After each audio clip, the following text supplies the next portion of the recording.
welcome to the Nerdiverse. Go ahead, sit and listen to the masters, the old heads, talk about what you love the most. Video games, comics, movies, and everything you need to maintain. We got the knowledge that's straight out the ether. Gonna need a drink and have to take a seat to expand your mind and listen to the speaker. Mike and the squad's gonna give you what you need. Please send in a question, come and get some answers, learn a couple lessons from the masters with the special guests. We got the Green Lanterns glowing on their chest. Yes, please sit back and relax, cause we're gonna hit you with them stone cold facts. And allow me to be the very first to welcome you to the masters of the Nerdiverse.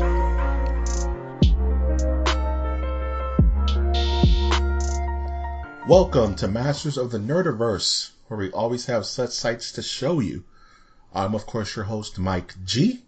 You can always find this podcast on iTunes, Stitcher, Spreaker, SoundCloud, YouTube, Amazon Alexa, and as well as the lost city of Zinj, where the myth of the killer ape has been brought to light and made true. Oh, man. I'm not going to... Are you just making that one up? No.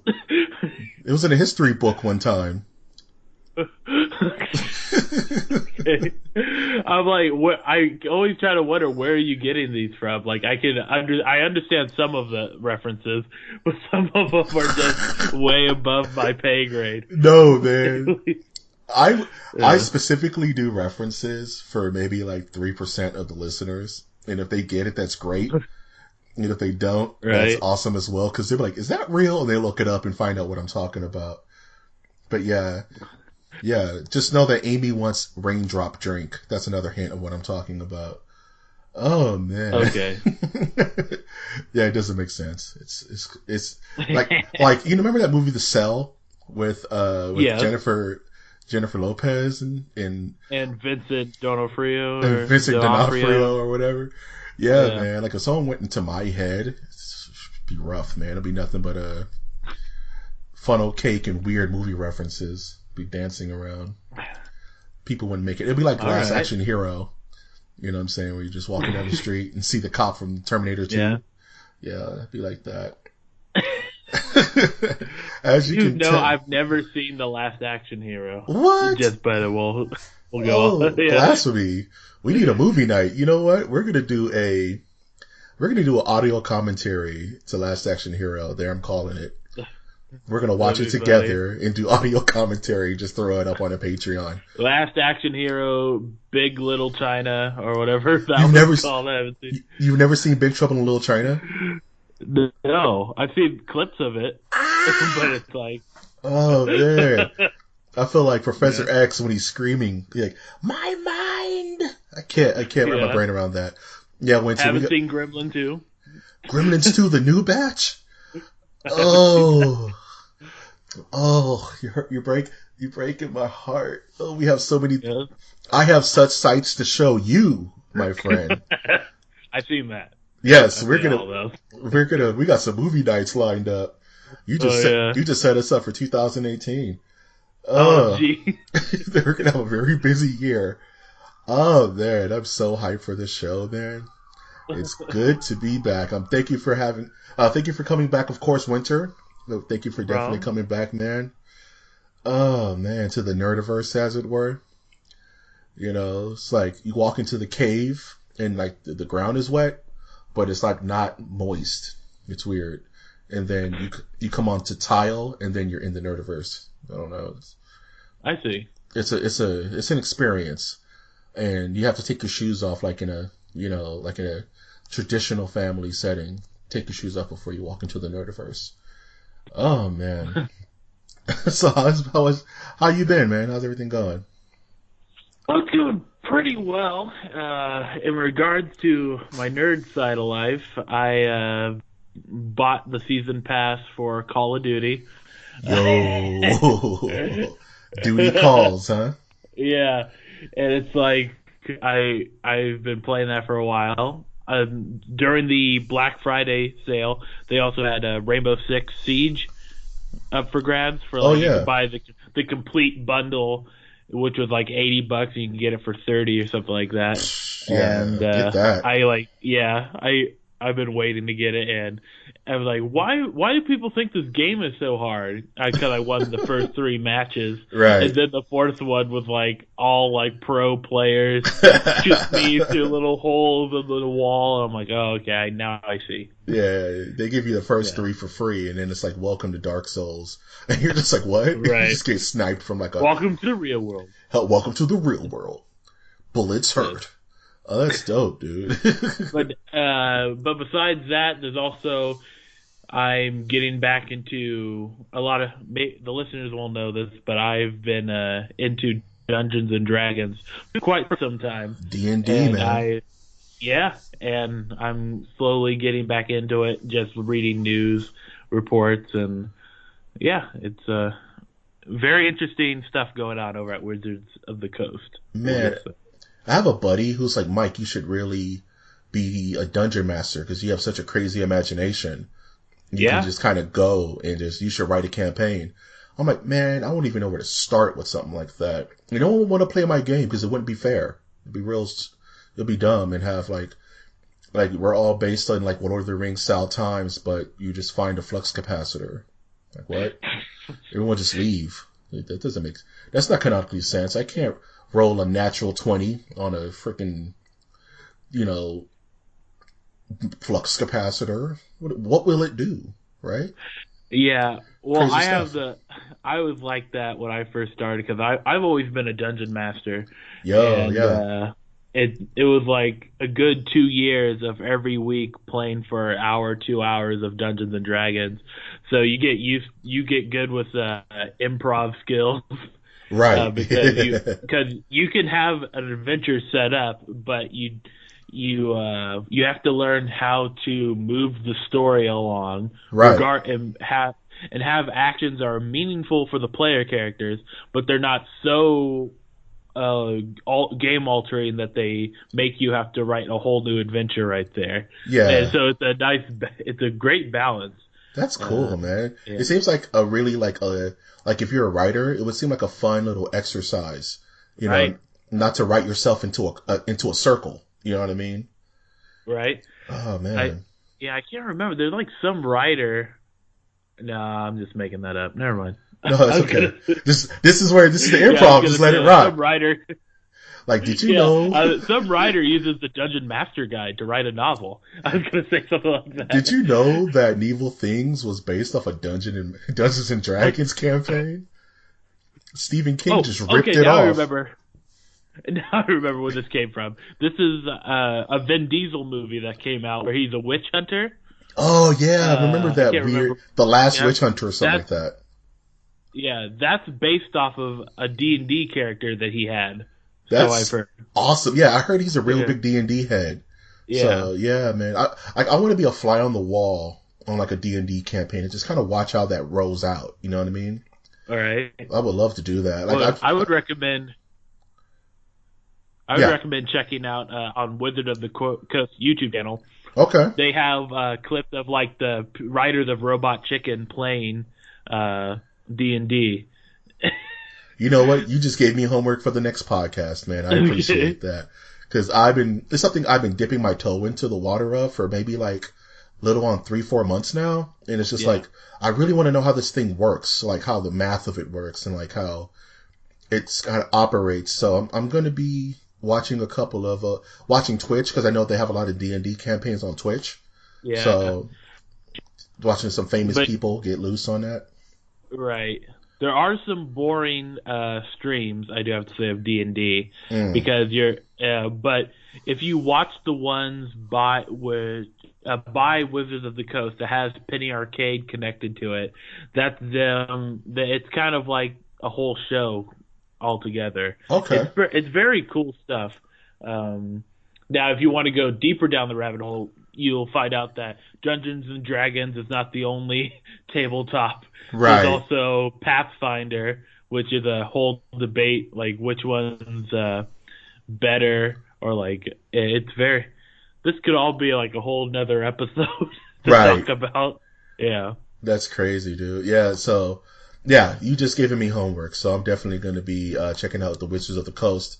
I'm kind of local to Universal Studios, the Universal City Walk, and they have a Okay. Wizards of the Coast, like this huge store there, which is right across from the comic book store. I think it's still there. I haven't been up there in such a long time, but I may have to poke my head in there and start writing my and creating my own character. That the same name I use for all of my like MMORPG stuff. Shout outs to Gargon the Unseen. Gargon. Gargon is a beast. He has a real wispy beard. His beard is real thinned out, but I like it. yeah, he's kind of pale because he doesn't see light. I'm not going to go into Gargon because I already have a whole backstory written about him and his tragic visage. Oh man, anything else going on in your week, Winter man? No, that's about it. Sweet, nice Yeah. week. What about your week? My week's been kind of weird. Not weird. It's just I was sick recently, so I've just been trying to get back on the mend and just catch up on a bunch of stuff. Still watching. I started Assassin's Creed Origins recently, and I'm just totally in love with that game. And I've just been gushing about it like all day at work. And I played maybe like 20 hours this weekend. I just couldn't put it down. Got all my Egyptian god armors, the little world-spanning stuff. Game is fun, man. It's just a lot. It's just I talked about it last week, but it's just a lot of microtransactions that really bug you about that game. Yeah, it's very like. Is there a multiplayer for Assassin's Creed? No, not that I found. I haven't found. I don't Right. think there's a multiplayer. Okay. It's weird. Like they shove a lot of like cosmetic add-ons to a single-player campaign, where Right. the in-game stuff is just fine. Like unless you want to walk around looking like Altair from the first Assassin's Creed, and none of the like add-on costumes are as polished as the in-game stuff. It looks kind of weird on the character model. You know what I mean? So, Okay, I can see that. Yeah. So I'm just like, stick with what the game comes with. So I'm playing that and enjoying it a lot. Still catching up with Mindhunter.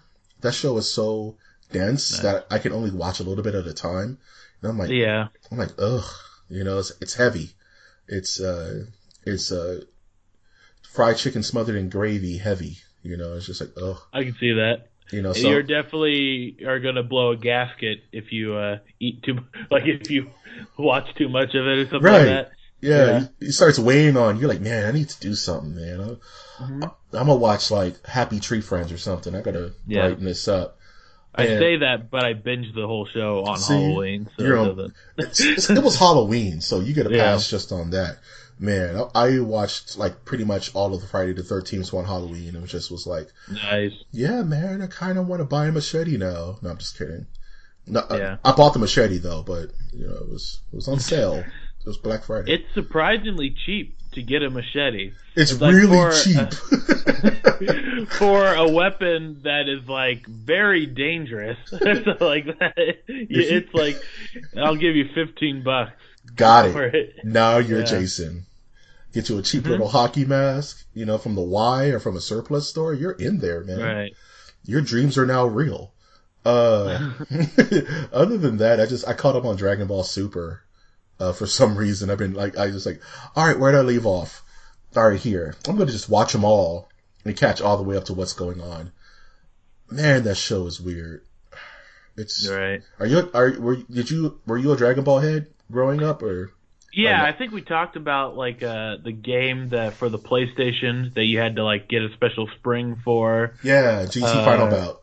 Yeah, and I remember like getting a couple action figures and like losing one of the Dragon Balls that I got and getting really upset.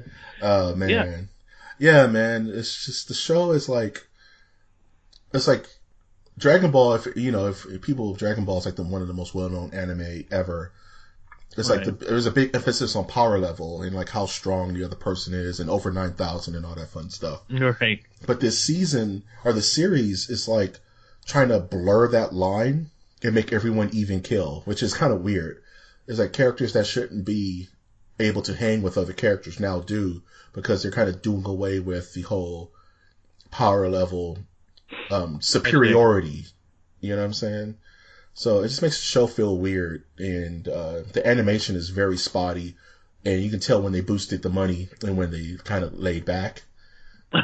You know what I mean? It's like You can tell when it's like, oh man, you know, you can tell when it's a top ramen night and when it's a filet mignon night, pretty much. Okay, I see what you. Yeah. You know what I'm saying? So, yeah, caught up on Super, and Jurin's the strongest. If anybody knows what I'm talking about, Jurin is just way too strong. He deflects space time. This guy just so weird.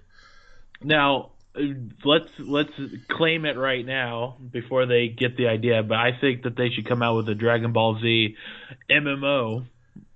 And, Oh man, I want to just claim it right now before they steal the idea. it's too late, man. Technically, like Yeah. Xenoverse was that, where you create your own character and you go off into the Dragon Ball verse and you relive, you know, Dragon Ball. Well, it's not really an MMO, right? Right. Because it's more like a fly on the wall kind of situation where it's like, now you're part of the Battle of Frieza, right? Right. And you create your own character, but it's not like it's an open world and everybody gets to be a Saiyan or a Namek or a human or whatever, and you guys go on different campaigns.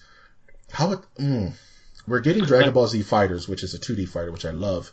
But an MMO? That would be dope, though, actually. Yeah, I figure like the gameplay would be similar to like a Mortal Kombat scenario where you're like, or like I have Mortal Kombat mixed with Pokemon gyms to where, or like Pokemon Go, where you have to go to like the different towns. You have to face a certain number of people, and then you become the number one fighter in that town. And then if people want to challenge, I don't know. I don't write the games. Okay? No, I got you. I'm a spitball it real quick. This is what you do. Yeah. Same idea. It's like Pokemon Go / with like a fighting game, right? Like Mortal Kombat, or maybe like an Arxis game. And what it is that you travel around the Dragon Ball universe or whatever, and it's all building up to an event, and that event is the Budokai Tenkaichi tournament. And you train your character, and you go on different events, and there's raids, and you have to fight bosses that are stuck in a certain time. Like there are a lot of time paradoxes. So it's like the Battle of Resurrection F, and you go on that raid, and you guys all level up. But at the end of the year, there is a Tenkaichi tournament where everybody fights each other, and whoever wins that is the Lord of the Tenkaichi for that year, and they have to hold their title for the next year. I think that would be kind of cool. Yeah. And you can have like cameos with you can fight with Goku, kind of like how the DC Universe Online game was, where no one could play as Superman or Batman or Robin, but you can archetype your character to be like those characters. You know what I mean? Does anyone really know what the DC Universe Online game was like? Did they have any players? I made Naval Cosmos, man. I played a little bit. That game was garbage, dude. Yeah. It wasn't bad. Here's the thing. That was the game that introduced me to MMO trolls. Oh. And that game hurt my feelings because all I kept getting was someone screaming into their microphone, "You're a healer, heal. All you do is heal. Heal, healer. Why aren't you healing?" Like, I am, dude. Leave me alone. I'm trying. You're a bad tank. Stop pulling aggro, dude. Right. I was so salty after that game. But I was like, I'm not playing this anymore. MMOs stink. And I didn't get back on it till FF14, where I actually had people who knew how to play teach me how to play. But I created my own character. He was a telepath healer, and he had silver skin like Colossus, and he could fly. It was dope. Cool. Yeah, man, Naval Cosmos. Learn about him. I wrote comics and everything. I was such a nerd. Oh man, I was creating the Nerdiverse. Oh man, but that's pretty much all I did with my week, man. It was pretty low key. Just checking out these news articles, man. It was kind of a weird week. And that's a good segue, I guess. Yeah. You know what I mean? Into the news. Cut to news music. Cut to news montage. Yeah. I think I'm just going to add like just screaming gorillas as the news noise this time around. Okay. And just let it fade. Like what? Why are they so upset? Mike G, what did you do to make them so ornery? I don't know, man. I just rub people the wrong way. Oh man. Speaking of things that may rub people the wrong way, let's jump around the news a little bit and go into this Jurassic Park Hidden Kingdom trailer. Did you have a chance to check that out? Well, Fallen Kingdom, we'll say. Did I say hidden? I guess Yeah. I guess that's a Freudian slip about what I want this movie to be. Oh man. Yeah, I Yeah. am kind of mixed because I liked Jurassic World. Right. I like the Jurassic movies can't do any wrong for me. Right. But then it's I don't know. It's very It mixed, definitely, right? yeah, right. It's a teaser, right? So it's not going to give you a lot. That's fine, right? I don't want to see the whole movie. But I don't want to sound like a hypocrite and be like, man, why do they still making Jurassic Park movies when I'm like lining up to see Avengers Infinity War? You know what I mean? Right. So it's not Okay. oversaturation. It's not oversaturation. It's just with Jurassic Park, there's only so much you can do, in Right. regards Well, to yeah, there is a flaw with Jurassic movies, which is they have to figure out a reason why they keep opening up the dang parks. right. Like that's the biggest like flaw in logic ever. It's like Yeah. would be technically the third time they've tried this, right? Because Jurassic Park Right. 3 wasn't them opening up the park. That was them just going to Lisa Lasorna to save Homeboy's kids or whatever. But Same thing with the Lost World, I believe. same thing with Or no, Lost Lost World. World with yeah. Well, Yeah. no, they were Okay. trying to open the park in San Diego in Lost World. Right. And that's why the Okay. T-Rex was running down the street going into Blockbusters and shit. I Uh, remember. Now this one, it seems like they have those weird like observing balls like they did in Jurassic World. So it's Yeah. like it makes me think like the park reopened after like Indominus Rex pretty much just wrecked the entire park. It's like, how do you still get funding for something like that? That's like if you went to a football game but there was like an 80% chance that a football was going to just kill someone. You know what I mean? Like Right. he's got thrown, a pass got thrown through your brain. I don't think football would be a thing anymore, right? Like you would just stop. No, So it's like, that's true. how do you justify like the park still being open? If that's even the case, we don't Yeah. know. It could be a thing where they're going back to The Fallen King. the Fallen Kingdom, which is Yeah. the old island, and kind of sorting some things out, and where life finds a way. I just wish they would get some. It always seems like they're handing off original cast members. Like in one, Sam Neill is in it, but in the other, Goldblum's in it. I just want to see them back together one more time. You know what I mean? Right. I know the guy who played Hammond passed away, but you can get I think her name was Lorna Denny, the wife. You can get all those Yeah. characters, even the kids. I think will be down to come back as auxiliary roles. I think that would be kind of cool. I can see that. You know? Yeah, I think that would be the way to get the Jurassic movies back on, like people actually coming to see it. If they start getting people who were in the past movies back into the series, that'd be cool. Like they don't even have to have big roles. Like I just want to see like Dr. Grant and Malcolm have a conversation. You know what I mean? Like I always Yeah. thought some of the most interesting parts in the original Jurassic Park were the discussion of why this is wrong and the discussion of why is it right, and for the other side of that discussion. And as a kid, that was just as fascinating as seeing a T-Rex, run down a Jeep. You know what I mean? At least in like later viewings. So I would like to see Right. that brought back to the film the discussion of ethics in playing God, pretty much. So I think hopefully, like, I want to be excited for this movie. I need to see more. I like Chris. I always mix up all the Chris's. Chris Pratt. Chris Pratt. Thank you. Chris Pine kept coming to mind. I don't know why. I like him. This would be a whole different movie if Chris Pine. Yeah, Chris Pine. Christopher Lloyd. Right. Right. I want Christopher Lloyd to be in the next Jurassic World movie. He's just getting chased by a campy, and he's just like, "Great Scott!" He gets eaten. There's so much blood. Oh man! Speaking of something that this just caught my eye on the site that we were looking at for the Jurassic World. yeah, Two things. Ryan Johnson says new Star Wars trilogy won't be the Old Republic. Are they talking about another trilogy already? Yes, you didn't hear. Oh, you didn't hear about that? Oh No. man, Ryan Johnson's like, yeah. After this trilogy's done, Force Awakens, Last Jedi, and whatever, he's already set up to write another 3 Star Wars movies. Yes, him by himself.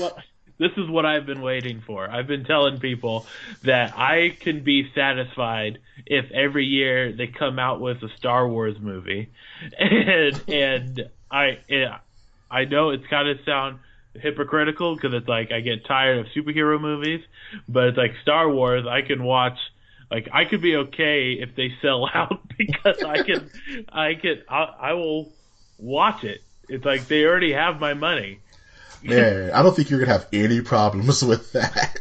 Right, like as soon as these things are coming out, man. Right, like when I heard like they made a deal with Disney way back, my mind went, Star Wars is never gonna go away now. It's just gonna be every it's year. Forever. It's forever. They're gonna do a TV show. They're gonna have the bumper stickers. You're gonna have the cereal. You're gonna have the Star Wars themed grapes and bananas. It's in there. Star Wars is happening one way or another, and forever, because it's never not gonna get old. Right. You just keep rotating out directors with new visions, and it's gonna be dope. I mean, we talked about it a couple of weeks ago. But I would like to talk about it with you. It's like the whole news of Disney acquiring 20th Century Fox, and the ramifications of that. And I'm like, has Disney steered us wrong yet in regards to content and marketing? I mean, that's true. It's I can't think of something that Disney has screwed up in the recent past. I don't know. Yeah, right? I'm trying, besides the Cars sequels. You know what I mean? Yeah. But, well, it's like, Cars is a good example. Right. But it's just like, people still went to see that. They still made their money back and probably then some. Kids are going to go see the Cars. They're going to make money. But it's like, and people are like, oh no, if Disney gets Aliens, they're going to ruin it. If Disney gets Predator, they're going to ruin it. If Disney gets Deadpool, they're going to ruin it. You know what I mean? It's like, no. Disney lets people do their thing. That's why they made Miramax. People forget about Miramax, and that's the company that put out Kill Bill, which is one of the bloodiest movies on screen. That's the company that gave Quentin Tarantino license to do whatever he wanted. Pulp Fiction, Jackie Brown. You know what I mean? So, right. Or it's like people don't realize that like ABC is also owned by Disney. Right. So it's you look at what they have on Disney. They have the Shonda Rhimes hour on Thursday. Shonda night on Thursdays, and it's just nonstop like sex, violence, more violence, and violent sex. So that's one thing I like about Disney is that they'll let you do your thing as long as it's profitable and marketable. You know what I mean? Yeah. So if Disney gets Fox, which is really starting to look that way, I'm not afraid for the future of the Predator or for 24 or for any of the other not Marvel properties within 21st Century Fox, because they'll be in good hands. Is it a monopoly? Kinda, yeah, a little bit. But better yet, I would see like them actually having a better shot of coming back under Disney, because it seems like in other companies there's the issue of people not liking each other. Right. While Disney, it's more like they look at the bottom line, like if we make this, we'll make this amount of money back. Right. While in other companies, it's like Kiefer Sutherland said this to me, or he headbutted this guy. You know, so it's yeah, it's just nerds shouldn't worry about it. Nerds shouldn't worry at all. The one thing I can say about Disney and Marvel and Star Wars, they don't waste any of the buffalo. You know what I mean? Like, if they acquire your little rinky-dink property, they're gonna make it shine. You know what I'm saying? Like, Hmm. if they find it profitable, like, we've been waiting for a Predator movie forever, and yes, one is coming out. But Disney's not going to let any property rot on the vine. You know what I mean? They're going to give it a shot. You know? Like, Right. that's why we're getting a Han Solo movie. Like, what? You know, why would that Right. be? Because they don't let anything rot on the vine. They're going to give it its air. And all those films and things we forgot about, Disney's going to try to make it work. You know what I mean? Right. And the best part, like the Han Solo movie is a good example because it was originally going to be the two people that did the 21 Jump Street. I can't remember their names. Right. Lord and They were, something. yeah, Phil Lord and something. Yeah, and it was like, okay, that's going to be a weird Star Wars movie. It's going to be like this movie was written for Channing Tatum or something like that. Right. But then now they're going to have Ron Howard, who his action movies include The Da Vinci Code. Now and maybe something else, but it's just gonna be like. I think they tried to go risky. I just want to see. I need to understand. They tried to go risky, and it went too risky. And they were like, "All right, who's a safe bet to create a film?" You know what I'm saying? And they just went with the guy Ron. who directed Apollo 13. Right. The guy who directed Apollo 13. You can't get more safer than that. Oh, man. Right. Speaking of, like, safe decisions, that Dick Grayson Robin suit looks pretty safe. You know what I'm saying? We got our first look at Dick Grayson in the live-action version of Titans, which is going to be I don't think it's a CW spinoff, but it's going to be a live-action interpretation of the Teen Titans. And we got our first look at Brenton Thwaites as Robin. We all thought he was going to be Nightwing, but he's in a Robin suit. Right. And this is the guy, I know him from Oculus. You ever seen that horror film about the mirror? Yeah. He's the kid. He's the not the child, but he's the young adult that plays against the female character. I forget her name, but yeah, that's where he's from, and the suit looks pretty legit. Looks kind of cosplay-y, but it's a bad angle. Well, that is CW for you. It seems like they're just recording these people that just left Comic-Con. Right. It's hard, man. Making a comic book suit that's both comic accurate and looks good on screen is a very, very funky balance. Right. You know what I mean? Like, I have no idea how that Spider-Man Homecoming suit is so bright but looks perfect on screen. Like, I don't know how they balance that where you have like something like The Flash and CW and the suit's just hanging off that poor actor. You know what I mean? It's just, I don't know. It seems like in costume design is a very difficult, just profession all into itself. And you can overdo it and you can undershoot it so easily. There's kind of like this built-in uncanny valley with costume design where you have to hit the mark just right. And otherwise it looks silly. If we're going to make a graph, we could put on one end being good in regards to Batman. I would say The Dark Knight, that would be a good Batman costume. Yeah. And then for what would be a good barometer for what would be a bad Batman outfit would be Batman and Robin Forever, I believe. Yeah, Batman and Robin with the nipples, with the bat nipples. Yes. So, that's kind of like like you said, your hot and cold, right? It's like you have Dark Knight, Christian Bale, Batman suit that everyone loved, and you have bat nipples. And then you have to find a little happy medium. Otherwise, it looks overproduced. Kind of like the Justice League movie. Those suits look a little overproduced for me. But then you have something like, even like the Netflix Daredevil suit looks a little overproduced for me, right? But then you have like Captain America suit from Winter Soldier that just looks perfect, right? It's like, I've always liked the Captain America. Nothing's really changed too much from what I've gathered. Right. From the original, well, I don't want to say original. I don't know, but it's kind of like a flawless design, and you can tell because it's very simple colors. Yeah. There's nothing very like intricate going on, and there's no like gadgets that need to be hooked up. It's not overly thought out. and the colors aren't too muted, but they're not too bright. You know what I mean? It just looks good, and it's like I can see like how that's a weird balance, especially when you're on a television budget. You know what I mean? So I think the suit looks good. I think it's just lit weird, and I don't like the guy's hair. It just doesn't. He looks more like he doesn't look like Dick Grayson Robin. He looks more like Tim Drake Robin almost, because he has the staff and all that stuff. So I don't know. We'll see. Looks pretty good. Yeah. Yeah, man.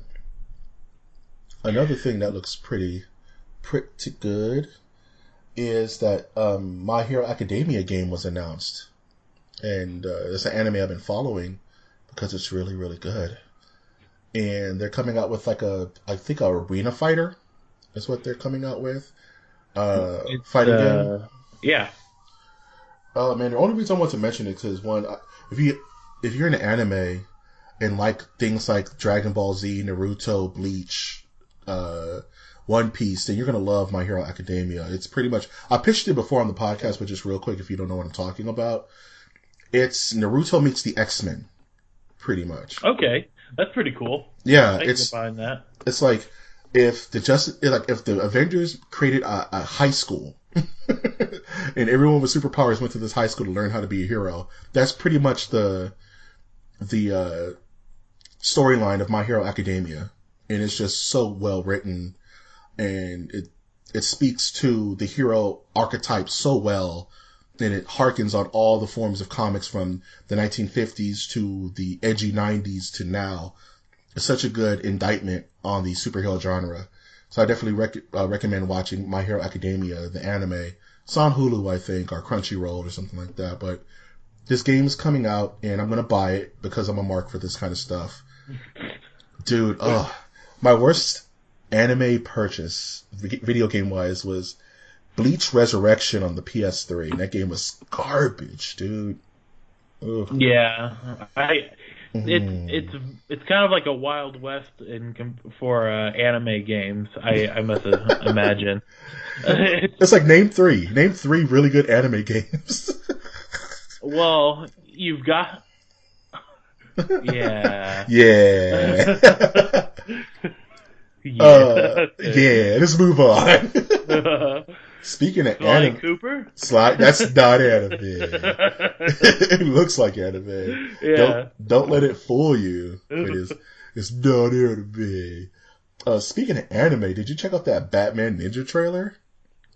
I saw pictures of it. I don't know what's going on. I don't either, dude. It's in Japanese, man. I only took so much Rosetta Stone. Man, this thing looks nuts. It's pretty much just like, okay, if the Grandmaster from Marvel took all the Batman heroes and villains and just say, you know what, you're going to be in feudal Japan and figure it out. It even says, like in the trailer, it's like, yeah, I really wish I was back in Gotham. This feudal Japan stuff is weird. I don't have cars or anything. It's like, it's not like Batman reimagined in feudal Japan. It's actually Batman, like right. Bruce Wayne of this, cherry picked from time. With all of his villains and all of his accoutrements and dropped into feudal Japan, like, you know. With so is it like alternative universe? I don't know. It seems like it's like they went into DC Comics. It was like, we're going to do something dumb. And like, can we borrow these characters for like an hour? And we'll just make them Japanese and make it cool. And DC was like, man, do whatever, man. We'll just call it an Elseworld. So everyone's like, knows they're from the future.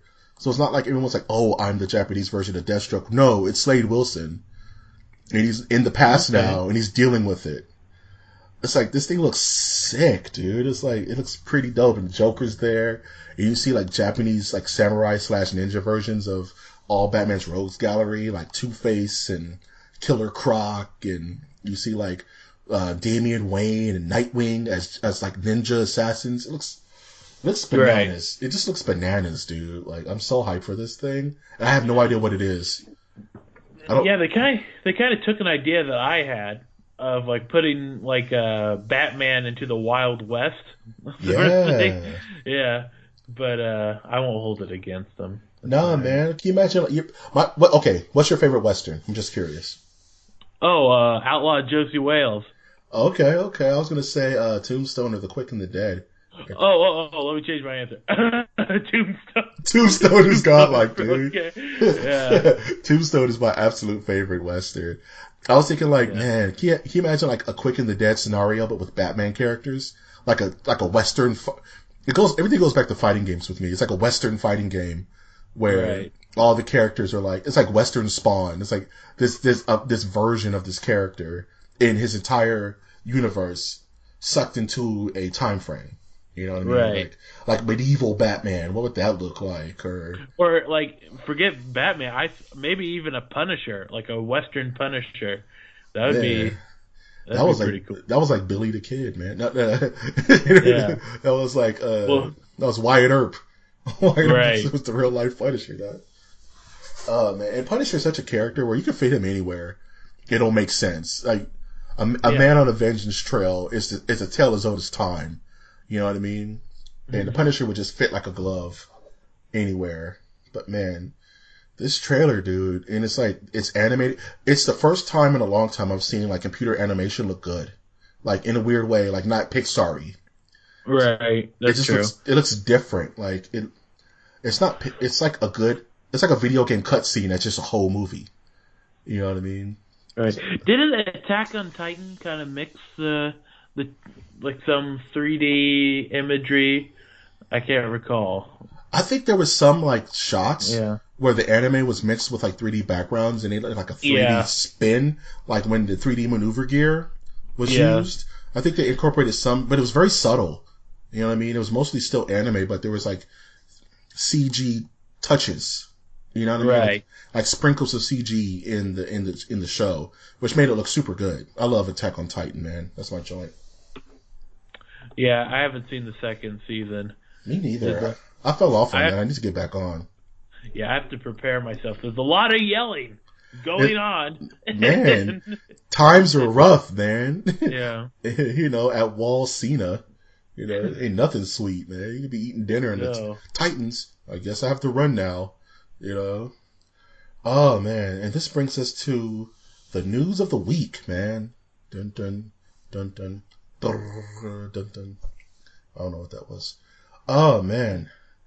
Are you excited that the Blue Bomber is back? The angel of robot death, the progenitor of X himself. There was a 30th anniversary Nintendo / Capcom event celebrating the history of Mega Man. The Capcom character that many fans have long thought was dead. Deactivated on the moon. No light, no music. You know, just listening to System of the Down over and over in his little broken robot head. We thought he was gone. And Capcom has not been kind to our Blue Bomber over the years in regards to giving him solid content. I mean, he's been in a game here or there. Like a couple of fighting games, a couple of appearances. But we haven't had a legit Capcom push for Mega Man in a very long time. And in this press conference, or in this quick show, they showed us gameplay for Mega Man 11, which is a true sequel from Capcom, featuring the Blue Bomber. Okay. And it looks good.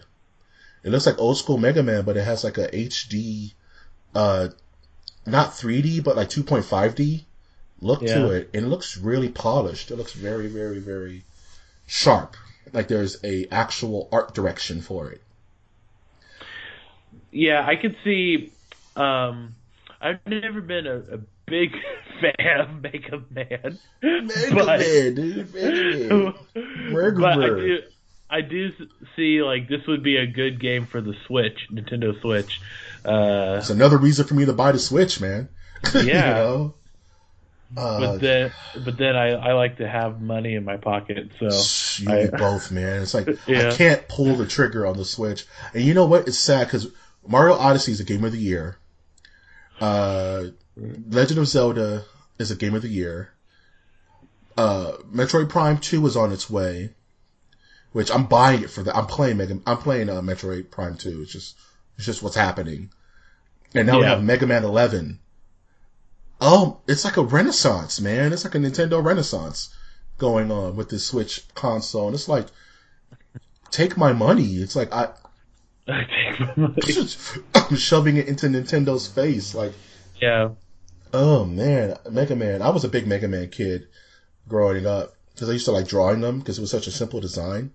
And Rockman and Roll and Dr. Wily and all the Robot Masters and the music. Oh, the Mega Man music is so good.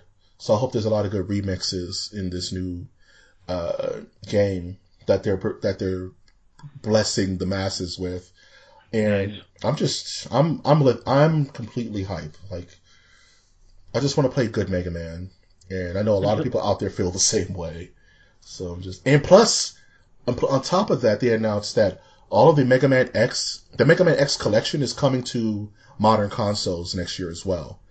Right. So all the X games are coming out as well on PlayStation, Xbox 360, and Switch. So I'm like, what? Come on, man. That does sound pretty cool. I do like game collections being released for. Yeah. So it's like you buy a Switch, you get to play all the Mega Man X games leading up to Mega Man X11. That's hype, dude. That's super hype. Yeah. Now, before we move on, there's actually two things that I remember that maybe we should add to our news Go for it, articles. Man. Let's do it. So our first one is on December 12th, we will be seeing a Xbox game preview release of PlayerUnknown Battleground PUBG. PUBG is coming to Xbox One. Xbox. And I am excited about it. I am trying to shove my dollar bills into my Xbox One Let's to go. get to this. Let's go. And while we were doing this, I read an article from Ridley Scott on Coming Soon or like a quote from ComingSoon.net. Yeah. But I'll just read the subject line. Okay. And we'll talk about it. Third Alien prequel will have less alien, more robot, says Ridley Scott. Can I cuss? Is it okay if I cuss out loud? It's your show, my dude.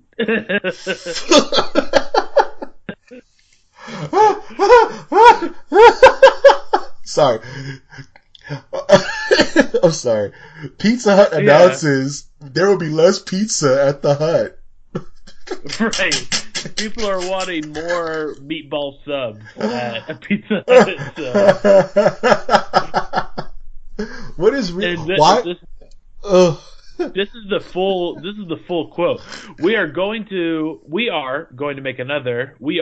I think we have to do is gradually drift away from the alien stuff. People say, you need more alien, you need more face pulling, need more chest bursting. So I put a lot of that in Covenant, and it fitted nicely. But I think if you go again, you need to start finding another solution that's more interesting. I think AI is becoming much more dangerous and therefore more interesting. Okay. So put in your Blade Runner movie. I'm gonna get real tight on the mic because I need to be heard.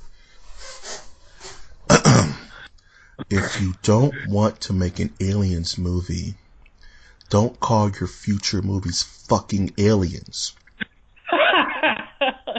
Right. Call it something else. I'm backing up now. Yeah. Okay, I get it. Blade Runner 3, the bladening. The bladening. The bloodinant. Okay. I like it. You just triggered me right now. So here's the thing. Ridley Scott, you can do whatever you want, right? You're Ridley Scott. You can make whatever you want. You can make Blade Runner Infinite and make it like a romantic comedy. Do whatever you want, man. But if you're no longer interested in telling the Xenomorph story, maybe you should have buried it in the last two films and took it away the opportunity for Neil Blomkamp, who's a young, interesting director, to direct his own idea of the Aliens franchise going forward. But you wanted to hold on to onto your baby. You didn't want to let your darling die. So you made Aliens Covenant. It's called Aliens Covenant, but you had no intention of actually having aliens in it, right? You want to focus on your David storyline, which is fine. if that's what you want to do. But don't call the movie Aliens if you're drifting away from the idea of aliens. See, the problem... I'm sorry, I don't mean to sound so upset, but I'm very passionate about this. Here's the thing. I'm just going to give you some horror 101. What is scary, right? What is fear, right? Fear is the unknown. Fear is not knowing what the hell is happening. If I just heard a thump in my room or my kitchen, I'm scared as shit, right? Because I don't know what that is. The moment you take the fear and you quantify it, you bring it into the light, you take a rag and you polish the sheen of the fear, it stops becoming scary, right? Yeah. The alien xenomorph, we know everything about this thing now. We know how it operates. We know what it looks like down to an inch of it. We have seen it in broad daylight. It's not scary anymore. You've destroyed the mystery of the terror, right? Yeah. But wasn't that like done after the first movie was over? Like, we have Alien, which was like a sci-fi horror film, and then you have James Cameron going, "Let's put guns everywhere. Let's guns it up." And I do have to say, Aliens is my favorite out of the series. Myself. You know what? That's fine, because you're doing something different with it, right? It's like Alien and Aliens couldn't be two different movies, right? Couldn't be two separated. Right. But they're telling different stories with interesting source material. I would never gripe anyone who likes Alien better than Aliens. I prefer Aliens as well because that movie's awesome and it's just quotable, and I want to do a review on it one day. But the Aliens are still. Blomkamp, Neil was going to make his movie as a sequel to that. Exactly. He was going to ignore all that bullshit. He was going to ignore 3. He was going to ignore Resurrection, and he was going to ignore all the Alien versus Predator shit. He was going to say, you know what? All that was a weird fever dream inside the incubation, inside the sleep chamber she was in. And this is the true pickup of that. And I would have been super fine with that retcon, especially if the movie was good. But for Ridley Scott to hold the franchise hostage and say, this is my baby, it's going to be called Alien, but you know what? We're veering away from Alien is such a bait and switch. It's like, if I'm not even a huge fan and I see something that says Alien Testament or something, whatever the sequel's going to be called, I'm going to go in thinking I'm going to see xenomorphs and it's going to be cool and it's going to be, aliens, I know what that is. And you go in and it's about some boring ass like diatribe about the duality of man and how androids are just us after all. And if we're their god, then who's our god? Stuff. I'm like, that's not what I'm paying for, man. This is a very common, I would say, high society director move. I think of like it's kind of like he tried to make an Alien movie with notions of like a Christopher Nolan movie. He tried to, or with a little bit of 2001 Space Odyssey. Here's the thing. Ridley Scott tried to do something different, which is fine. And I totally applaud him for that. But when you call your movie Aliens Covenant, the studios and the producers and the bigwigs want there to be aliens in it. Right? Because it's called Alien Covenant. So he got salty. He was like, well, if I gotta put an alien in it, I'm just gonna shoehorn that shit in. You know what I'm saying? And now he's like, maybe my next movie won't have so many aliens. I'm letting you guys know now. So you can't say I didn't say it. But it's like, then name it something else. Create a new... And it's because companies have become so reliant on branding that they're willing to brand something that has nothing to do with the project or with the source material or what fans actually want. You know what I mean? There's fans of David and there's fans of Fassbender, that whole little story arc.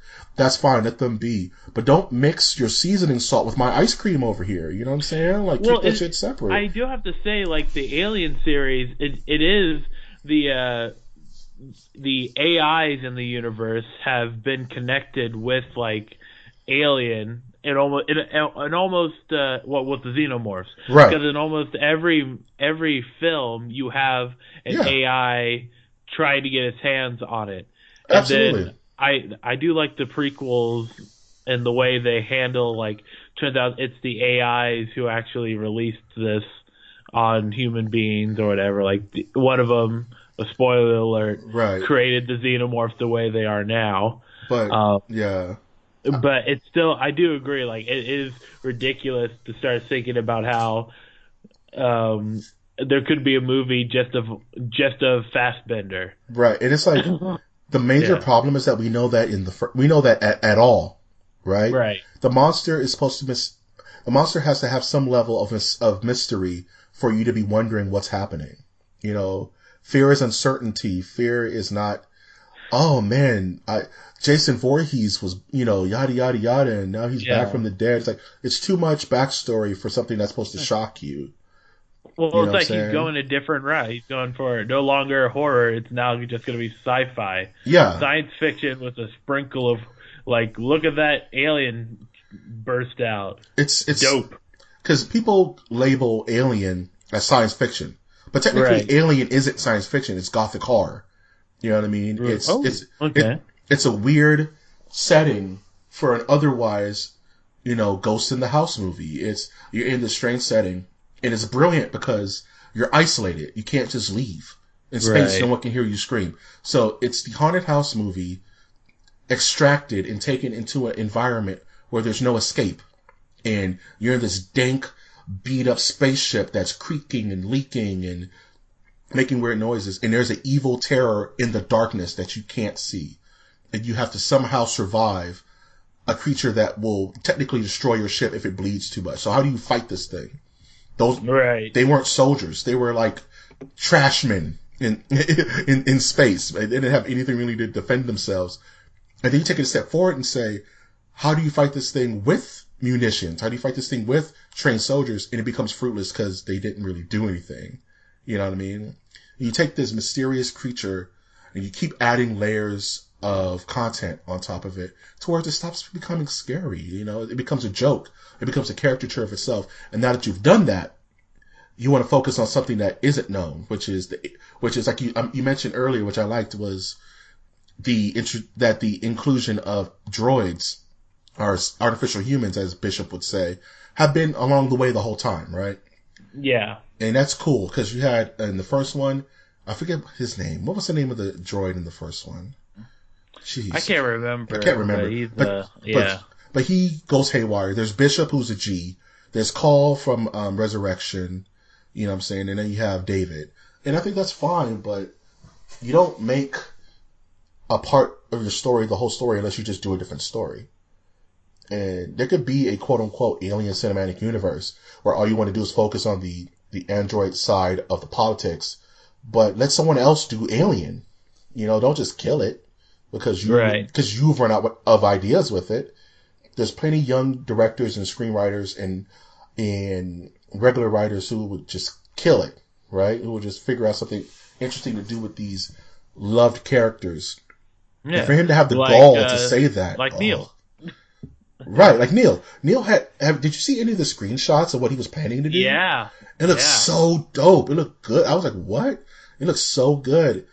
And the story behind that's sad, because Neil was like, because Neil has a production company called Oat Studios. And he does a lot of shorts on YouTube that are really, really good, where he gets actors and actresses to play in these shorts he makes. And there's one called Zygote, which is really good. There's a couple of others. There's ones he's doing inside of the Unity engine. And the reason he has his team is because they were already set to go for Alien, whatever he was going to do. And Ridley Scott pulled the rug from under him and said, no, I'm making Covenant, so you can't make your Alien movie anymore. He was like, well, I've hired all these people.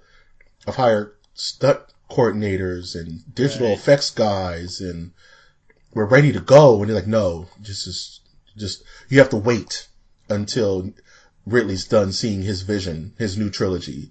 And Neil was like, that sucks, dude. Like, I just screwed over a bunch of my people. What are we going to do? So they created O Studios and been doing pretty much free work because all of their businesses were all taken care of. They were ready to do a new thing. So I didn't mean to go off too hard on that. It's just, it's just the concept is so stupid. Like, why would that man say that unless he's completely lost it? Like, even if that was your plan, why would you tell that to fans? Why would you say that? That's just so. Well, this is what high class directors do, and Ridley Scott is up there with like being high class. He's so hoity-toity, right? He wants to exactly an art piece. And it's like, that's fine, bro, but come on, man. Yeah. Like, when I saw the clip how he explains how he, like, what is it? He plans out his film shots. I can't remember. He storyboards. He draws out how he wants the shots to be made, and he spins, and it shows him like at a table drawing out how he wants these shots to be seen. And I'm like, who is this guy think he is? You know what? And I'm gonna just say my last little piece on something I found more visible as we get older, and it's lightning in a bottle directors. Lightning in a bottle creators, where they create one thing and it's amazing and it takes on and it becomes its whole thing, but at its core, it's not a talented work. You know what I'm saying? Like, George Lucas had lightning in a bottle idea for Star Wars. Hear me out. I'm hearing you out. Here you go. And Star Wars was this amazing, genre-bending event that changed the world. Right? Yeah. But then the further along you get in that creative process, cracks start to show. His decision making starts to wane. Things are implemented that maybe were not the best idea.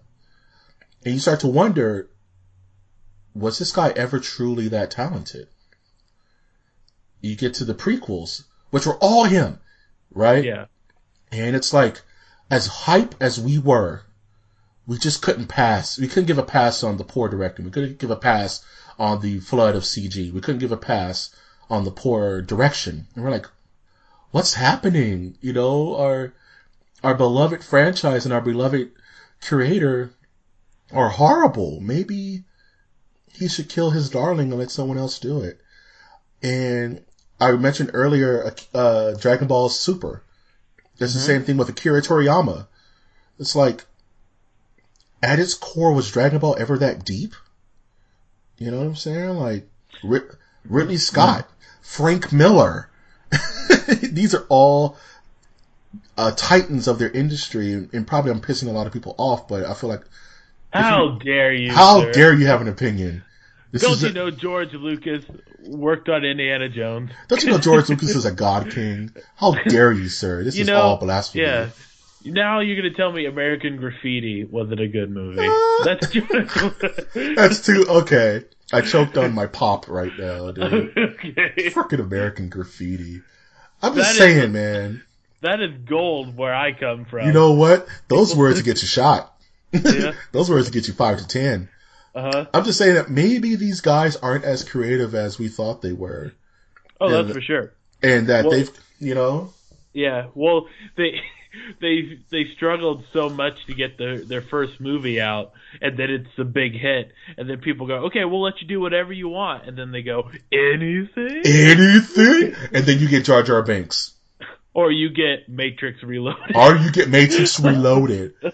Or you get Alien Covenant, Cloud Atlas. Or you get Jupiter Ascending. Or you get Jupiter Ascending, the Wachowskis. That's another bunch of hacks, man. Like, don't get me started on the Wachowskis. First of all, they steal the idea for the Matrix from the original writer, and they claim it as their own. Which is why... what? Yeah. The original Matrix script was written by someone else, and the original script was supposed to have Will Smith play Neo, and then the Wachowskis kind of took the script and pushed out the original writer, which is why there's such a drop in quality from Matrix to Matrix Reloaded. Wow. Because it was the same person who wrote The Matrix didn't write Matrix Reloaded and Revolutions, which is why those films feel and are directed drastically different. Because the original thought behind crazy, right? Yeah.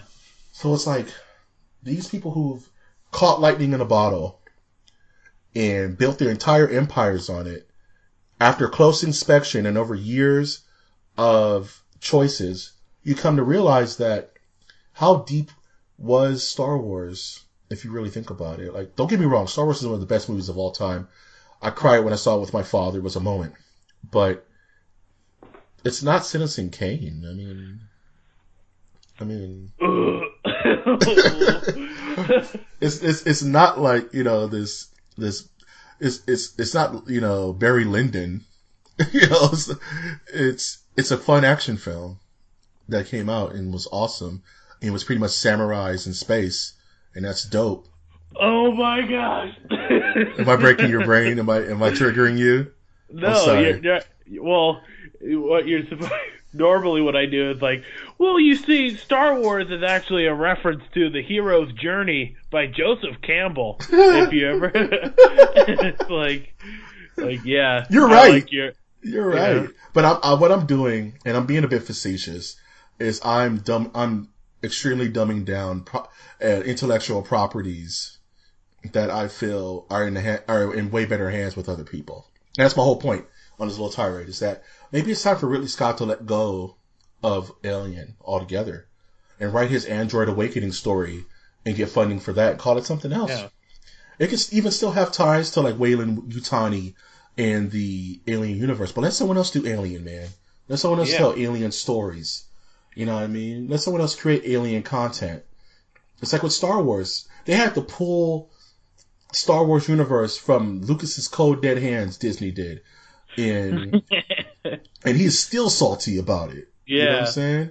And it's like, now it's Star Wars is as profitable and as interesting as it's ever been. You know what I'm saying? You have to crack a couple of eggs to make this omelet, but it's in better hands, honestly. You know what I mean? Like, that's true. And Walt Disney is the child services of the film world. You know what? You're so good at making up podcast titles. That's the podcast. You just did it. You just made the. All right. Walt Disney is the child services of the film industry. Give me your child. You're unfit to raise this child. Is that a crack pipe? Get out of here. Right. I'm just kidding. No, instead of a crack pipe, it's like, is that a zany cousin character that you're about to ask? Is that Poochie from The Simpsons? Right. Is that Scrappy Doo? You know what? Get out of here. Yeah. You're unfit. Okay. And I don't want to spend too much on this. I just thought about it, but I just saw a trailer for What About Apu? Or something about it's the title of a documentary. Oh, about, yeah. I don't know. I don't know much about it, but I just wanted to bring it to people's attention that we're at that level in society that we have an hour and a half long documentary, if not more, about a cartoon character and how he affects people's lives. Here's the thing, man. I know a little bit about this, and it's really dumb. And it's not dumb because it's based on people's feelings, and I'm not going to besmirch anyone's opinion or feeling on a certain matter. Yeah. But it's dumb. So here's the thing. It's pretty much about like how Apu is the most fervent stereotype on The Simpsons, right? Right. He's Apu who needs a quickie mart, all that stuff, right? And he's the stereotypical Middle Eastern or Indian character on a show that's been around since before some of our listeners were even born, right? Right. And it's like The Simpsons are in what? They're like 25th season, something nuts like that. And it's because we've reached a level of political correctness where people don't want to they don't want that kind of stuff being represented on television for the kids to see. And it's just, it's a matter of the time, where The Simpsons was the progenitor of such shows as South Park and American Dad and Family Guy, where it's just blatant racism. It's blatant stereotypical content, sexism. It's like, it's very in your face, those shows. Right. And The Simpsons were a bit more tongue in cheek. And you had characters like Chief Wiggum or Ned Flanders or even Apu for this case, where there were stereotypes of human archetypes. The overzealous Christian or the overzealous Bible thumper the donut eating fat cop. And these are Yeah. things. These are easy ways to convey a archetype on a kids show or an adult/kids show. And people are up in arms saying we should petition to get Apu taken off The Simpsons because he's racially insensitive. And I'm like, if you feel that way, that's fine. But you can also not watch the show. And it's just as simple as that. And I feel that way across the board. Like, if you feel something is not fit for you, not fit for your children, not fit for your family, then don't be an adult and don't let it on your television. Don't let that media be accessible to your children. But you don't want to know a secret? If your kid leaves your house, they're going to see it whether you want them to or not. Right. So you might as well educate them on the source material, not condone it. Education and consent are two different things. You don't have to say, I accept this in my home. That's fine, but you at least educate your children on it. You know what I mean? So that when they're out in the world, they're not completely blindsided by this stuff. And we live in a world full of racial insensitivity, full of sexism and all that crazy, nasty stuff that's out there. And these are social reflections that are interpreted via entertainment. And it's been that way since entertainment's been existed. You know what I mean? So rather than petition to have a character taken off, why don't you just not watch it? Mm-hmm. Or encourage others to not watch it, but don't try to change someone's source material but based on your level of discomfort. You know what I'm saying? But that's my opinion. I don't know. Right. I'll start bringing up topics. No, man. We can let this rock. This could be a good show. So, speaking of that, let's go into the questions real quick, right? All right. Let's ask some questions. If you want to ask a question, you can always send those to mastersofthenerdiversecast@gmail.com. You can say, Mike, I didn't hear that. I was too busy singing Who Needs the Quickie Mart. Hey, that's a good song. Mm-hmm. But you can actually find our question and answer section at mastersofthenerdiversecast@gmail.com. Cool. So first question, nice and simple, underhand toss. Name some of your favorite graphic novels. Here we go. Here we go. Watchmen, V for Vendetta. Let's go. Ronin. I kind of like Frank Miller's Ronin. Yeah. Wasn't really a graphic novel. Well, to me it was because I got all the comics, but the Preacher comics. Ooh, Preacher is some good stuff. I had a very weird relationship with those articles where these comics, because I would be reading them, and then my English teacher, who was like encouraging me to read the comic books, was like curious what I was reading, so I gave him a copy of what I had, and it just happened to be the one that they go into the New Orleans and they meet the one-eyed inbred, and he's like trying to have sex with a fish. And she's just like, oh. Yeah. I guess we have to have a parent-teacher conference. Or I guess we're not going to be sharing comic books anymore. No. Yeah, that's funny. That reminds me of a quick story. When I was a kid, one of the first books I finished as a child was Silence of the Lambs. And my teacher was absolutely dumbfounded that I was reading that book. I was reading it is in the 4th grade. Can you hear me? Yeah. Yeah, now I can. Okay, cool. So we had a parent-teacher conference, and my mom was like, what reading level is he reading at? It's like, he's reading at a 6th grade reading level in the 3rd grade. And it's fine. He's fine. Let him read whatever he wants to read. And so my teacher had to let me read Silence of the Lambs during reading time. Which explains a lot of why I'm so damn morbid. Yeah. But I didn't mean to interrupt. Is there any other graphic novels that come to mind for you? Yeah, there's the final one is an actual novel, a graphic novel. It's called Das Maas.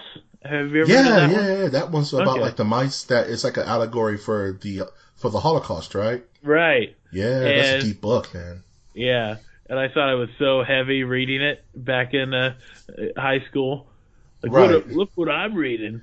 And, get on my level. No one cares. Yeah, no one cares. No, man, I super care. I would have been like, yo, respect, dude. I respect you on that one. Yeah, man, that's a deep book, dude. Recommendations. I guess for me, definitely Watchmen. Watchmen Yeah. changed my life, man. One was Kingdom Come. It's one of my favorite DC stories ever. Okay. Um, and that's the one where it's set in the future and Superman's super old and everybody's old. And it's like the Silver Age heroes have to deal with like the 90s edgy heroes of today. And it's just Kingdom Come it's written. Oh man, who wrote Kingdom Come? I'm just gonna punch myself in the throat. All I remember is the artwork because I'm an art guy by Alex Ross. And Alex Ross is one of those artists who draws kind of almost like Norman Rockwell of the comic book world. And Okay. the art looks That's, realistic for a comic, right? And it's just so inspiring. This book, just the artwork is beautiful, the storyline is great. Kingdom Come is one of my favorite stories. I've seen this artwork before. That's pretty cool. Yeah, it's one of those books where I'm like, wow, if I keep drawing, this is what my stuff could look like one day. You know what I mean? Yeah. And Shazam is in it, and it's just dope ass story. Another DC one that I really stuck to in college was Batman Arkham Asylum, which was the graphic novel. It's not based on anything. You would think it was based on you would think that things have been based off of it, but no. The video games are based on a completely different storyline, and I don't Okay. think any animation or film has taken bits of it. But Arkham Asylum is this deep dive into the psychology of Batman and the psychology of his villains on almost a clinical level. You know what I mean? And it's not like reading a comic, but like watching an episode of like Dexter or watching an episode of like Hannibal. You know what I mean? It's very adult. Okay. The artwork is very visceral. It's very tactile. You know what I mean? It's like you can taste the page. It sounds weird, but it's like you can smell the pages, or you can smell the environment in the page. It's very immersive. And if you're a Batman fan and you've never read Batman Arkham Asylum, it's definitely worth checking out. It gave me a completely different perspective on the Batman mythos, and Batman's one of my favorite heroes, so I definitely recommend that. And lastly, this is one, and also, there's also Why the Last Man, if you've ever read that, which is a good book. Yeah. It's not technically a graphic novel, because kind of like Preacher, it was in installments. It was a comic, but if you can get a hold of those, they're great. Planetary. I'm just gonna start throwing out names because they're all flooding back.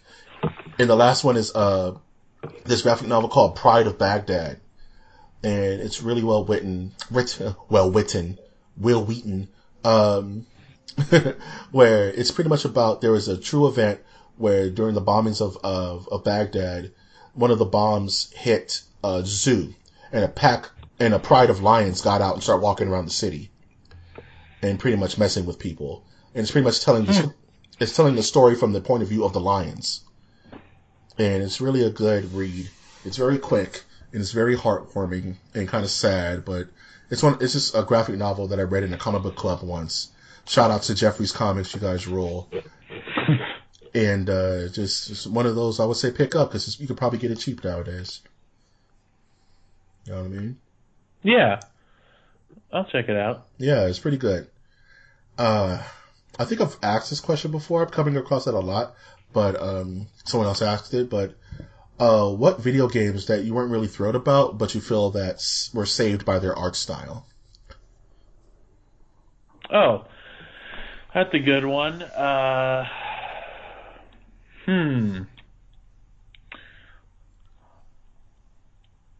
I think L.A. Noir Yeah, is that's a a good good pick. example of that. Yeah. Yeah, Where it's beautiful, but the technology just wasn't there for what they were wanting to do.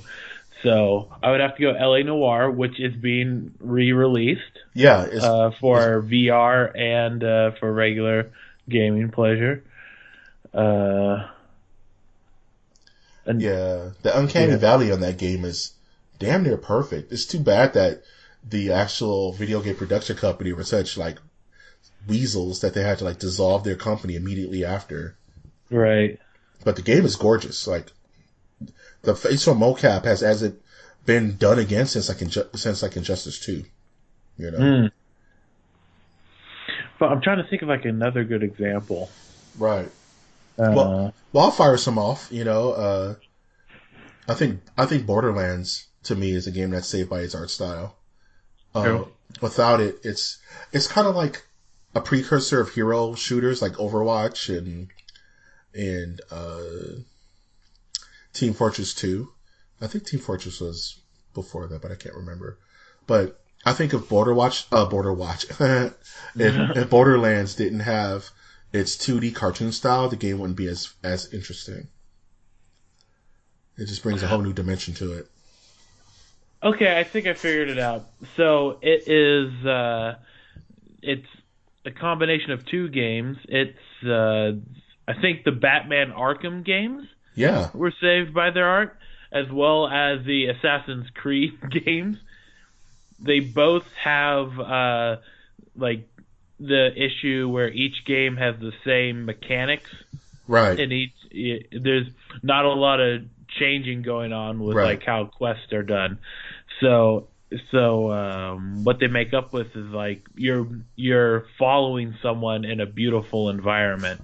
So I would say that is a good example. Yeah, I would definitely agree with the Arkham series, which without a doubt is the best superhero series of video games ever, in my opinion, in regards to their attention to detail, the art style, and just fan service. Like Batman, it's really easy to lock people into a Batman story because you have decades of source material, right? You know what I mean? You could just write. You could write forever. And when it comes to Assassin's Creed, like even now I'm playing Origins, it feels like an Assassin's Creed game. You're going through the motions, but they've changed a little bit. Like they've taken things away, which has made it better. If that makes any sense. Like it's not as convoluted, but you're also looking at beautiful ass Egypt. You know what I mean? And the pyramids and sunsets and oceans and crocodiles just being awesome. So I definitely would agree with those two. And also Abe's Odyssey, because I hated that game, but it was so cool back in the day. Oh man. Last question. Is there a movie cliche or a cliche in literature or video games that you always see coming a mile away, but you're still happy to see? If that makes any sense. Yeah. I think the cliche of...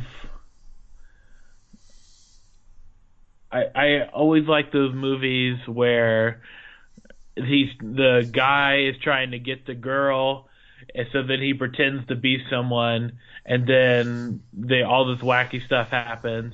Yeah. And then she's about to take him in, and then someone goes, "Well, you're like this guy," and then like, it's revealed who he truly is. And then it goes like, "I started a joke." That song starts playing in the background. Yeah, I really like that type of stuff. That's what's up, man. Because it's like, there's really no other plot devices that you have besides this in every like romantic comedy or every Dane Cook movie. Dane Cook, don't get me started on that guy. Yeah. Name a movie. Joke Stealer. Him and Carlos Mencia. Yeah, it's Joke Thieves.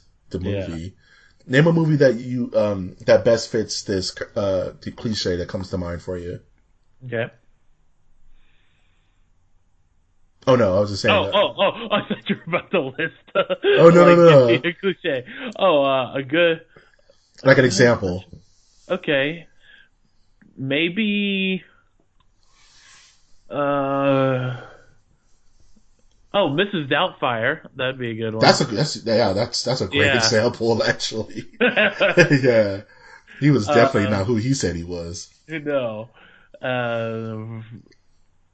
probably. I feel like there was a scene like that in Caddyshack that I liked. I love Caddyshack so much. I'm gonna watch that tonight. Thank you. You gave me something to watch. Well, it's like Caddyshack is one of the few movies that they have not tried to make a reboot of. They've done family vacation, but they haven't gone like we need to do a Caddyshack. You know what? Winter, you just put that into the ether. Now it's going to happen. It's going to be Dane Cook. Oh, no. Cook. It's going to be Dane. No! It's going to be Dane Cook and Kevin Hart in the Caddyshack remake. Yeah, I was about to say, they're definitely going to put the impish Kevin Hart on there. They're going to shoehorn his ass in like they do with everything else.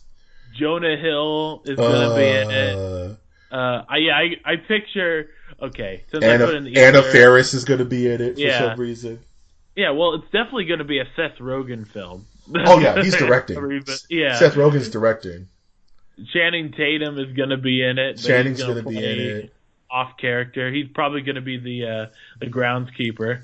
Yeah, man, it's gonna be so horrible, and they're gonna have really bad cameos. Is pretty much what's gonna happen. All right, it's gonna have Dan Aykroyd playing a blimp.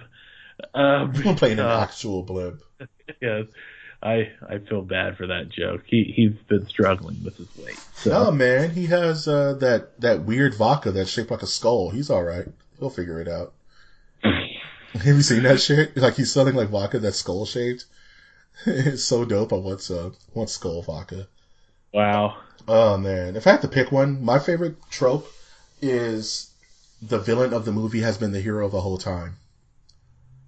Kind of like, who is this? Like the person they're hunting is the person doing the hunting, or you know what I'm saying? Like, okay, you know what I'm saying? Like the villain was the hero, but for some reason, either an outside source didn't put it together, or the hero has amnesia, or something like that, and they just don't remember being the villain. And it's kind of like Shudder, like Shudder, or like Shutter Island. You know what I'm saying? Okay. With Leonardo DiCaprio, which is one of my favorite movies of his. I'm trying to think of the movie with John Cusack and that motel. Identity. Yeah. Yeah, man. Or like Star Wars Knights of the Old Republic. The first Knights of the Old Republic was like that. Nice. It was like, Dark Revan. I don't want to spoil that, but I just did. But it's been a while, people. It's been a while. Don't get on my back. But yeah, I love that trope where it's like Kaiser Sose was in the room the entire time, right? It's like just cool shit. Good times, man. Good business. Good business. Oh man. So, what are you looking forward to this upcoming week, man? What you got planned? Well, I'm currently planning to read what I just discovered online while we were talking about Watchmen, but I don't want to spread this out too much. We're already an hour and a half, but suffice to say, they did a prequel series where Superman meets Dr. Manhattan. Yeah. Doomsday Clock, man. Yeah. Doomsday Clock. Get on it. Never heard of it. Yeah. It just came out, that's why. Okay, so I'll check it out. That's what's up, man. Yeah. Oh, man, just finishing Assassin's Creed Origins, finishing Mindhunter. Guardians 2 is on Netflix, so I want to check that out. And The Infinite Pain of Christmas Shopping. That's pretty much it. You got to do it in November. That's the problem. Man, I did some, but I didn't finish, bro. I got like 2 people that are just really hard to shop for that I got to get. And we have to prepare for the Christmas cast. I'm so hyped for that. Ooh, the Christmas cast. What's the Christmas cast? I was gonna say hashtag Christmas cast. We'll talk about it off the show, but I got some things ideally planned, and it involves a lot of spiked eggnog and stories. So yeah, okay. The MOTN Christmas cast is gonna have a lot of jingle bells in it, and Oh Holy Night by NSYNC is gonna be in it for some reason. I don't know why. Nice. Oh man, thank you for being on my show again, Winter, man, and just to give out some good news that you're going to be on the show a lot more often. So I think that's awesome. I think that's great too. I need to vent all this nerd news. Thank you. This is all I've ever wanted, was someone to talk to on a weekly basis about the stuff I love that just isn't going to look at me like I'm crazy. Right. And I thank you for joining this ride, this roller coaster, and wherever it goes. It got close to me thinking you were crazy today with you talking about starting off your Ridley Scott rant with the concept of fear. The concept of fear. I'm sorry. I'm a horror nerd, guys. And So I was like, is this a TED Talk? See, the mystery box is... Yeah. No, I'm just kidding. But it pisses me off when people ruin the things I love. So, I didn't mean to go too deep into that. I'm sorry. Right. It just that triggered me. I was like, oh, this Ridley Scott is such a hack.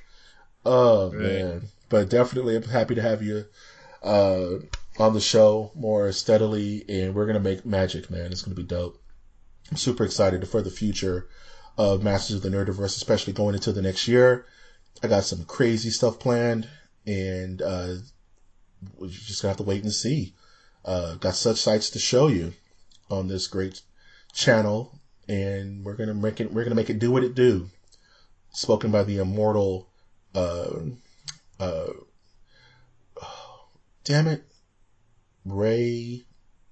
Blind Ray. He's blind and he sings jazz, and his name is Ray. Help me out Ray here. Charles. Thank you. Get cultured. Get cultured. This is non-woke Mike right now. Woke Mike would have been like Ray Charles, Hotep. But as always, you can find this beautiful baby of a podcast on iTunes, Stitcher, Spreaker, SoundCloud, YouTube, and within the lost city of Zinj. Just don't take any of the diamonds. You will pay for it with your life.